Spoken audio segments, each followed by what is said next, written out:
नमस्कार। हम फिर आपसे मिल रहे हैं। अपनी ही एक कविता है, गीता के कृष्ण। देखिए, अर्जुन के बहाने ही जो है हम सभी लोगों को उपदेश भगवान श्री कृष्ण ने दिया है और हमें उसी पर चलने के लिए कहा गया है।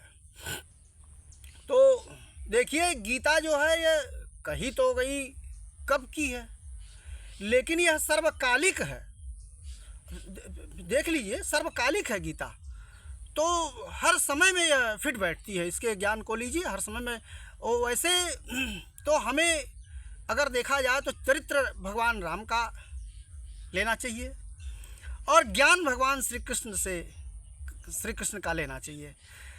अब क्योंकि उनका चरित्र नहीं ले सकते क्योंकि तुलसीदास जी कह रहे हैं, समर्थ को नहीं दोष गोसाई, रवि पावक सुरसरी की नहीं। उतना सामर्थ्य तो होना चाहिए ना।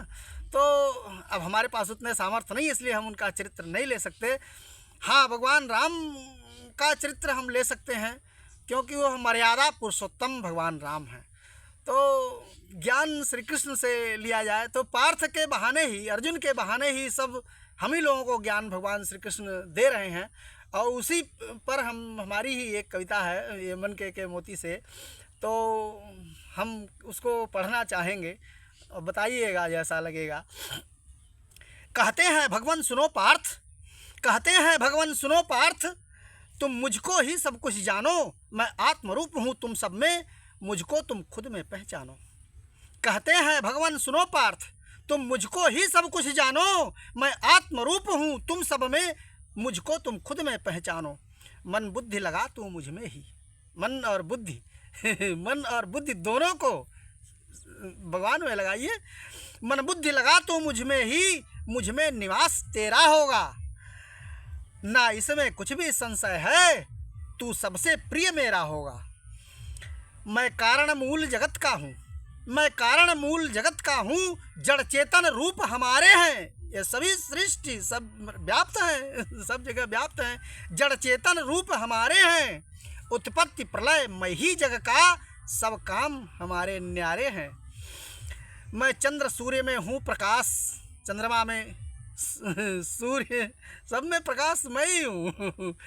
मैं चंद्र सूर्य में हूँ प्रकाश, पृथ्वी में गंध रूप मैं हूँ, पृथ्वी में गंध रूप मैं हूँ, ओंकार सभी वेदों में हूँ, मैं छाया और धूप में हूँ।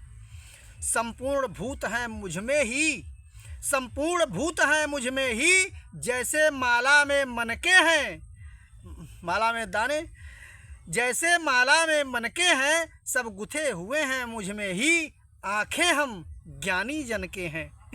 जो जिनको ज्ञान हो गया वो साक्षात्कार कर लेते हैं, वो जान लेते हैं भगवान को। हम लोग तो पर्दा पड़ा है अज्ञान का, माया का। तू सब प्रकार से भज मुझको, सब अनन्य भाव, जिसको कहते हैं अनन्य भाव, मतलब कि उसमें अन्य कुछ हो ही ना। जब भगवान देखिए अनन्य भाव हो गया कि इसे कहने का मतलब है कि उसमें कुछ अन्य हो ही ना, केवल भगवान की सूरत ही बनी रहे, तो वो फिर तो हाँ जोगियों की गति तो पाएगा ही वो। तू सब प्रकार से भज मुझको, तू सब प्रकार से भज मुझको, श्रद्धा से मुझे समर्पित हो, बाहें फैलाए बैठा हूँ, कुछ प्रेम पुष्प तो अर्पित हो। मैं छिपा योग माया में हूँ, रहे हैं तो सब जगह, यहाँ भी हैं, वही बोल रहे हैं, वही कह रहे हैं और वही सुन भी रहे हैं। आप भी वही हैं, आप सुन भी रहे हैं, आप भी भगवान श्री कृष्ण ही के रूप तो हैं, कहाँ अलग है कौन उनसे। मैं छिपा योग माया में हूँ, सबके प्रत्यक्ष ना आऊँगा, प्रकट नहीं होऊंगा, सब लोग नहीं देख सकते मुझे, देख कौन सकता है। मैं छिपा योग माया में हूँ, सबके प्रत्यक्ष ना आऊँगा, तू भज अनन्य भाव मुझको, अनन्य भाव जिसमें अन्य ना हो, मैं ही मैं हूँ। मैं छिपा योग माया में हूँ, सबके प्रत्यक्ष ना आऊँगा, तू भज अनन्य भाव मुझको, ज्यों अग्नि प्रकट हो जाऊँगा। अग्नि कहीं है, दिखाई नहीं दे रही है पर लकड़ी घर्षण करिए, अग्नि प्रकट हो जाएगी। माचिस की तीली मारिए, अग्नि प्रकट हो जाएगी। अग्नि मौजूद थी ना, तभी तो प्रकट हुई। यानी कि इस व्याप्त है यहाँ भगवान, और बस अग्नि की तरह से उनको प्रकट कर लेना है। हम अनन्य भाव से उनके हो जाएं, हो जाएं। अरे शुरू तो करें प्रभु, शुरू तो करें उनकी तरफ बढ़ने का। एक कदम आप बढ़ाएंगे, वो तो बाहें फैलाए बैठा हूँ, वो तो खुद कह रहे हैं।